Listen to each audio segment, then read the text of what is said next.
Hello students, so welcome to the first class of accounting. आज हमारी accounting की पहली क्लास है और इसमें हम ये समझेंगे कि अकाउंटिंग आखिर होती क्या है। देखिए, आमतौर पे आपको एक डेफिनेशन लिखवा दी जाती है और आप उस डेफिनेशन को याद करते हो, लेकिन उस डेफिनेशन का मतलब और मकसद आपको नहीं पता होता। लेकिन हम उस ट्रेडिशनल तरीके को फॉलो नहीं करेंगे, हम यूनिक स्टाइल अपनाएंगे। हम ये समझेंगे कि आखिर उस अकाउंटिंग का मतलब क्या है। उस डेफिनेशन के अंदर से हम मतलब के वर्ड्स को निकाल के समझेंगे कि आखिर हमने इसके अंदर क्या करना है, अकाउंटिंग कहां इस्तेमाल की जाती है, अकाउंटिंग हमारी प्रैक्टिकल लाइफ में हमें कहां सपोर्ट करेगी। तो ईच एंड एवरीथिंग मैं आज की इस वीडियो में डिस्कस करने वाला हूं।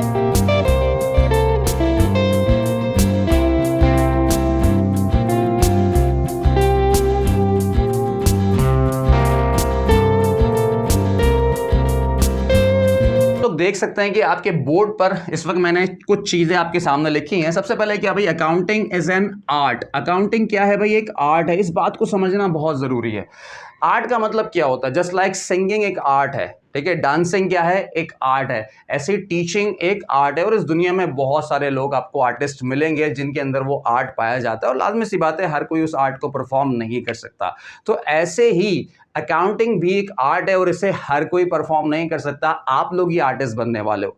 तो हम ये आर्टिस्ट सर कैसे बनेंगे? हमें कुछ चीजें समझनी होगी कि इस आर्ट को सीखने के लिए हमें क्या क्या पता होना चाहिए। सबसे पहली बात तो आपको यह समझना है कि सर जब भी अकाउंटिंग की जाती है तो there should be an organisation. There should be an organisation. वहां पर क्या होनी चाहिए? एक ऑर्गेनाइजेशन होनी चाहिए। ऑर्गेनाइजेशन का मतलब क्या होता है? ऑर्गेनाइजेशन यानी किसी भी पर्पस के लिए जब लोग मिलकर काम करते हैं तो उसे हम ऑर्गेनाइजेशन कहते हैं।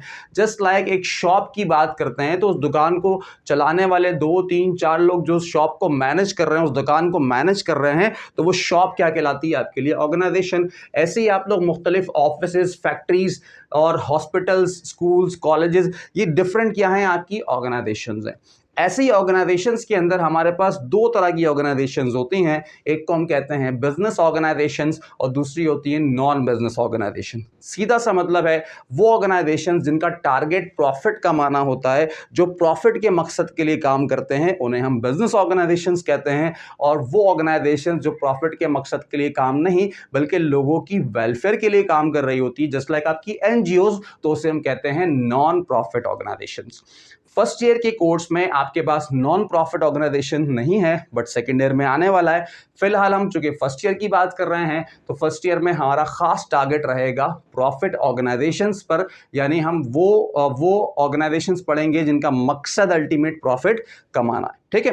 तो ऐसी ऑर्गेनाइजेशंस की अकाउंटिंग, अब ऑर्गेनाइजेशन समझा क्यों हमने? ताकि हमें ये पता चले कि हम अकाउंटिंग घर पे नहीं कर रहे हैं, फ्रेंड्स के लिए अकाउंटिंग नहीं कर रहे हैं, हम अकाउंटिंग करते हैं किसी ऑर्गेनाइजेशन की। और यहां अभी हम खास तौर पे बात कर रहे हैं किसकी? बिजनेस ऑर्गेनाइजेशंस की। तो उसी को सोचते हुए आपने अकाउंटिंग की इन टर्म्स को अंडरस्टैंड करना है ताकि आपको समझ में आए कि अकाउंटिंग बेसिकली होती क्या है। सबसे पहली चीज मैंने क्या लिखा?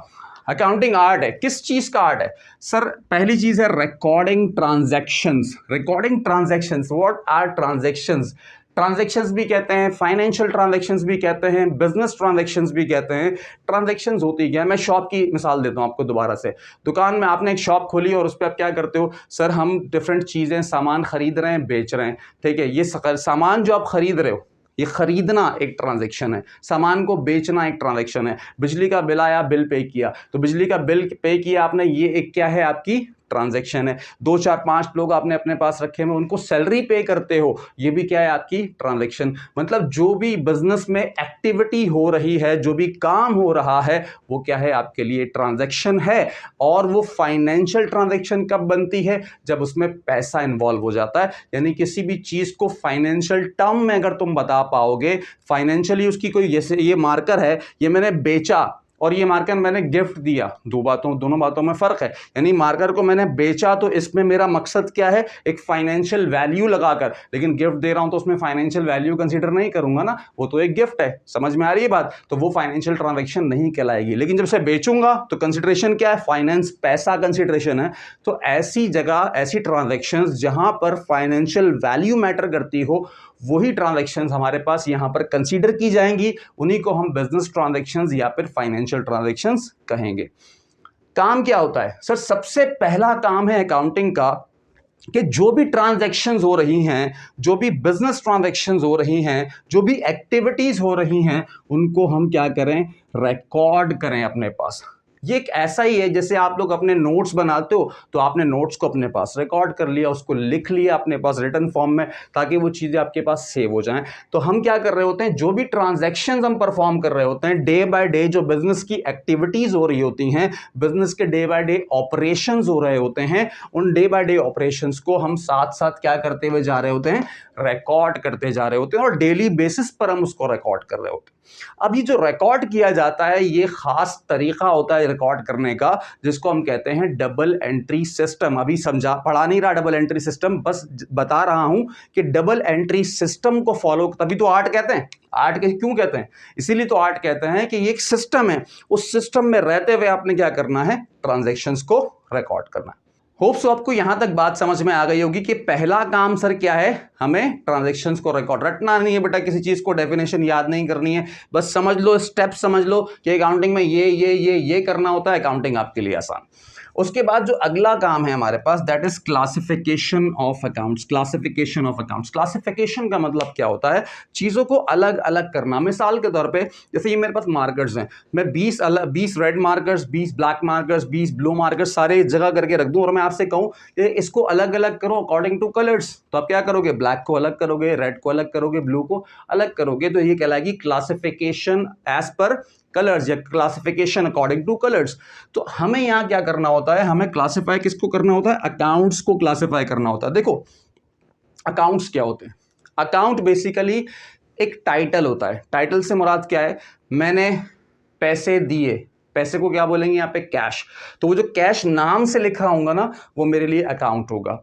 मैंने फर्नीचर खरीदा, तो फर्नीचर के नाम से लिख रहा हूँ, वो टाइटल जो इस्तेमाल कर रहा हूँ वो मेरे लिए क्या कहलाएगा, मेरा अकाउंट कहलाएगा। मैंने माल बेचा, सेल्स, सेल्स एक क्या है, टाइटल, ये सारी टर्म्स आगे आएंगी आपके पास, इनको क्या बोलते हैं, हम अकाउंट्स बोलते हैं। करना क्या होता है कि हमें हर एक अकाउंट का हिसाब किताब बिल्कुल अलग अलग रखना होता है। पैसा कितना आया पूरे महीने में, पैसा कितना गया, इसकी इंफॉर्मेशन अलग रखनी है ना, इसका हिसाब किताब हमें अलग रखना है। तो इसलिए हम क्या कर रहे होते हैं, अकाउंट्स को क्लास, माल कितना बेचा पूरे महीने में, तो सेल्स की इंफॉर्मेशन बिल्कुल अलग, परचेजेस यानी माल खरीदा कितना, उसकी इंफॉर्मेशन बिल्कुल अलग। तो ये सारी क्या कहलाती है, हमारी क्लासिफिकेशन। स्टेप बाय स्टेप चलते हुए जाओ बेटा। सबसे पहला काम क्या था सर, हमने ट्रांजैक्शंस को रिकॉर्ड, जो भी काम होते जा रहा है हम उसको रिकॉर्ड करते जा रहे हैं। साथ साथ क्या कर रहे हैं, साथ साथ क्या कर रहे हैं, हम हिसाब किताब अलग, कैश का अलग, माल को बेचने का अलग, माल को खरीदने का अलग, बिजली के बिल का हिसाब किताब अलग, गैस के बिल का हिसाब किताब अलग, ईच एंड एवरीथिंग हम इंफॉर्मेशन को क्या कर रहे हैं, सेपरेट कर रहे हैं, ताकि हमारे पास हर एक चीज की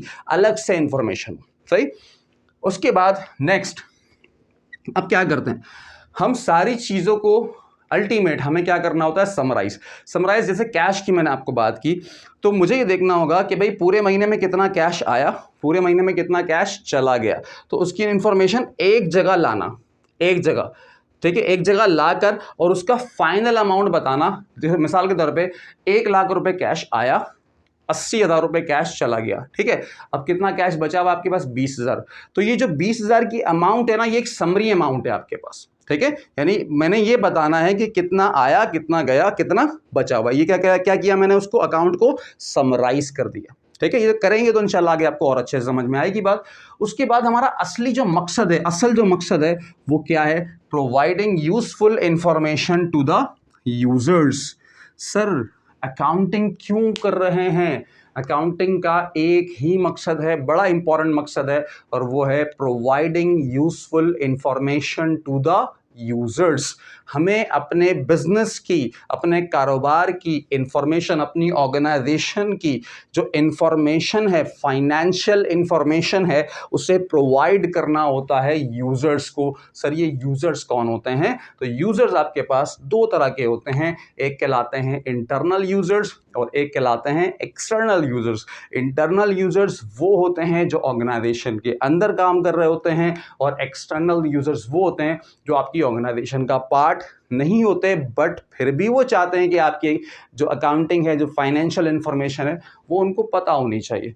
लेट सपोज बाहर अंदर वालों को तो सर समझ में आता है कि सर मैनेजर्स हैं, उनको चाहिए भाई हम कैसा काम कर रहे हैं, कैसा परफॉर्म कर रहे हैं, बिजनेस के प्रॉफिट्स कितने हो रहे हैं, लॉसेस अगर हो रहे हैं तो वो कितने हो रहे हैं, बिजनेस आज कहाँ खड़ा है, बिजनेस को 5 साल के बाद हम कहाँ, ये इन्फॉर्मेशन हम अंदर के लोग तो देखना चाहेंगे, लेकिन बाहर वाले क्यों, बाहर वाले आखिर वो कौन लोग हैं जो इस इन्फॉर्मेशन को देखना चाहते हैं। तो बेटा सबसे पहले तो आपके पास है आपकी गवर्नमेंट, जिसने आपके ऊपर टैक्सेस लगाना है, तो वो जब चाहे आपसे ये इन्फॉर्मेशन मांग सकती है। दूसरा, ये जो आपकी अकाउंटिंग होती है ना, इसको बाकायदा ऑडिट करवाया जाता है, यानी बाहर के लोग अगर चेक करते हैं कि क्या आपके हिसाब किताब, इसका ऑडिट का एक प्रोसीजर होता है, वो मैं अभी नहीं बता रहा, वो बाद में समझेंगे हम आखिर ऑडिट करवाया, बट ऑडिट होता है आपके, बस थोड़ा सा बड़े होगे बात समझ में आएगी आपको। तो वो ऑडिट करवाया जाता है, तो उसके लिए इंफॉर्मेशन उनको देना ज़रूरी हो जाता है, फिर वो आपके रिकॉर्ड्स को भी आकर वेरीफाई कर रहे होते हैं। फिर अगर आपने बैंक से लोन लेना है, तो वो लोन अगर लेना है तो लोन किस ब्याज पर आपको मिलेगा, आपको बताना पड़ेगा कि भाई आप कितने साल से काम कर रहे हो, 3 साल से, 4 साल से, 5 साल से। अच्छा, आप अपनी फाइनेंशियल इन्फॉर्मेशन लेकर आओ, आपने अभी तक कितना प्रॉफिट कमाया, आपका कारोबार आपका कहाँ खड़ा, कितने कैपिटल से कारोबार शुरू किया था, आज कहाँ खड़े हो। तो ये सारी इन्फॉर्मेशन किसको देनी पड़ेगी, हमें बैंक को प्रोवाइड करनी पड़ेगी अगर हमें लोन चाहिए तो ये बाहर मुख्तलिफ पर्पस के लिए हम एक्सटर्नली, ऐसा नहीं है कि हर एक के आगे रख देंगे, नहीं, जो रेलिवेंट है, जिसका कोई कनेक्शन है, जिसका कोई ताल्लुक वास्ता है हमारे बिजनेस के साथ, हम सिर्फ उसी को एक्सटर्नली शो करेंगे, हर किसी को शो नहीं करेंगे। तो अकाउंटिंग में 4 बातें मैंने आपको समझा दी। क्या क्या सर, पहला काम होता है ट्रांजैक्शंस को रिकॉर्ड करना, डे बाय डे एक्टिविटीज को रिकॉर्ड करते हुए जाना, फिर अकाउंट्स को क्लासिफाई अलग अलग करना, फिर अलग अलग अकाउंट्स की समरी बनाना, अलग अकाउंट्स की समरी बनाना, और फिर उसके अंदर से हम अपने बिजनेस की इंफॉर्मेशन देते हैं। इंफॉर्मेशन में क्या बताते हैं, सर प्रॉफिट हुआ, ये लॉस हुआ, ये बिजनेस की फाइनेंशियल हेल्थ, बिजनेस की फाइनेंशियल पोजीशन, या आसान लफ्जों में बिजनेस की स्टेबिलिटी कैसी है, स्टेबल है, नहीं है, चलेगा, नहीं चलेगा, ये इंफॉर्मेशन भी हम प्रोवाइड कर रहे होते हैं। तो होप सो आपको ये समझ में आ गया होगा कि अकाउंटिंग में हमने करना क्या है। तो पहला हमारा काम जो हम सीखेंगे वो होगी रिकॉर्डिंग। किस चीज़ की रिकॉर्डिंग, ट्रांजैक्शंस की रिकॉर्डिंग। तो नेक्स्ट वीडियो में कुछ और बेसिक डिस्कस करने के बाद फिर हम चलेंगे रिकॉर्डिंग्स की तरफ। होप सो आपको ये लेक्चर समझ में आया होगा। तो डू सब्सक्राइब दिस चैनल और आगे अपने फ्रेंड्स के साथ भी इसको शेयर करें। Thank you so much.